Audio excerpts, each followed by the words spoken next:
বুড়িগঙ্গার এপার থেকে ওপার নিয়ে যেতে জনপ্রতি নিতেন 25 পয়সা। সারাদিন নৌকা চালিয়ে যা আয় হতো তাতে ভালোভাবেই চালাতে পারতেন সংসার। সময়ের সাথে সাথে সব কিছুই বদলেছে। নিজের চোখে দেখেছেন বুড়িগঙ্গার চারপাশের সেই পরিবর্তন।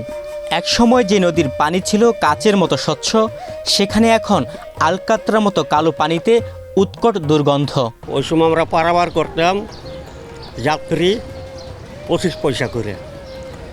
25 পয়সা করে আমরা 8 জন লোক লইতাম, 2 টাকার পারি। এরপর আস্তে আস্তে জিনিসের দাম বাড়ে, গ্যাসের সব কিছু দাম বাড়তি, আমরাও আস্তে আস্তে বাড়াই দিলাম।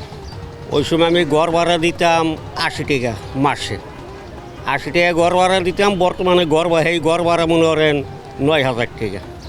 যাই হোক, এই পর্যন্ত আমি এই নৌকার মধ্যেই আসছি। সেরেনা করে পারাপার থেকে এই পর্যন্ত ওখানে পারাপার পার পিস 10 টাকা। রাজধানী ঢাকার কুল ঘেঁষে বয়ে চলা বুড়িগঙ্গা নদীর গল্প শোনাচ্ছিলেন আব্দুর রাজ্জাক। 1978 সাল থেকে এই নদীতে নৌকা চালান 70 ঊর্ধ্ব এ মাঝি। 48 বছর ধরে নদীর এপার থেকে ওপার মানুষ পারাপার করতে করতে দেখেছেন নদীর দুর্দশা আর শহরের চাকচিক্য। এক সময় যে নদীতে জাল ফেললে প্রচুর মাছ পাওয়া যেত, সেখানে এখন টিকে থাকাই দায়। 1978 সালে আমি এই নৌকা বাইতে আইছি। এই পর্যন্ত নৌকার মধ্যে আছে। ওই সময় যে পরিবেশ আসলো, পানি অথবা নদী অথবা কিনার, সেই পরিবেশ এখন নাই। বুড়িগঙ্গার পানি এতটাই সুস্বাদু ছিল যে রাজ্জাক মাঝি তুলনা করলেন ডালিমের রসের সঙ্গে। আশপাশের বাসিন্দারা সব কাজের পাশাপাশি পান করার জন্য নদীর পানি নিয়ে যেত। পানি মনে করেন ডালিমের রসের মতন আসলো, রাত দিন 24 ঘন্টা, এরকম কালো ছিল না। ওই পানি দিয়ে আমরা সারাদিন গোসল করতাম। ওই পানি আমরা পানির পিপাসা লাগলে ওই পানি আমরা উড়ে খাইতাম। এত সুন্দর পানি আসলো। আর এখন পানিগুলি কালো হয়েছে এই কারণে ঢাকার শহরের যত ময়লা সব বুড়িগঙ্গার মধ্যে। 2 নম্বর মনে করেন কেরানীগঞ্জ অনেক প্যান্টের ফ্যাটের ময়লা, প্যান্ট যে ধোলাই করে ওই ময়লা, প্যান্টের ময়লা সব মনে করেন বুড়িগঙ্গার মধ্যে। আব্দুর রাজ্জাক নিজেই একসময় বুড়িগঙ্গা নদী থেকে শুধু হাত দিয়ে চিংড়ি, পুঁটিসহ নানা প্রজাতির মাছ ধরেছেন। মাঝে মাঝে জাল দিয়ে বড় বোয়াল মাছও ধরেছেন তিনি।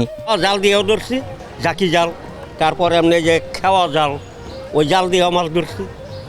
গাড়ির সাইডে অনেকখানি জায়গা লইয়া বাঁশ কুপা ওটার মধ্যে মনে হয় জাটা ফালাইতো। জাটা মানে ওই গাছে ডালা বালা মনে করেন আইনা ফালাইতো। ফালানোর পর 2 মাস 2.5 মাস পর মনে করেন জাল দিয়া বেড়া দিয়া পরে জাটা ফালাইয়া ওইখান থেকে মাছ উঠাইতো। অনেক মাছ, মানে সেই মাছ এখন মনে করেন আজকে থেকে মনে করেন 25 বছর 30 বছর ধরে ওই মাছ আমরা বুড়িগঙ্গার মধ্যে দেখি না। বড় মাছ, বল মাছ ধরছি আমরা বসি দিয়া বল মাছও ধরছি মনে করেন বড় বড় বল। এই বল মাছ, ইচা মাছ, বাইলা মাছ, মনে করেন ট্যাংরা মাছ, কোনো মাছই আর নাই বুড়িগঙ্গার মধ্যে, কোনো মাছই নেই। মানুষ পারাপার করে মাঝিদের দিনকাল ভালোই চলছিল। তবে গত সরকারের আমলে ওয়াটার বাস চালুর পর তাদের জীবিকায় টান পড়ে। অনেকেই তখন খেয়ে না খেয়ে দিন পার করেছেন। ওয়াটার বাস বন্ধ হওয়ায় এখন আবার মাঝিদের আয় রোজগার অনেকটাই স্বাভাবিক হয়েছে।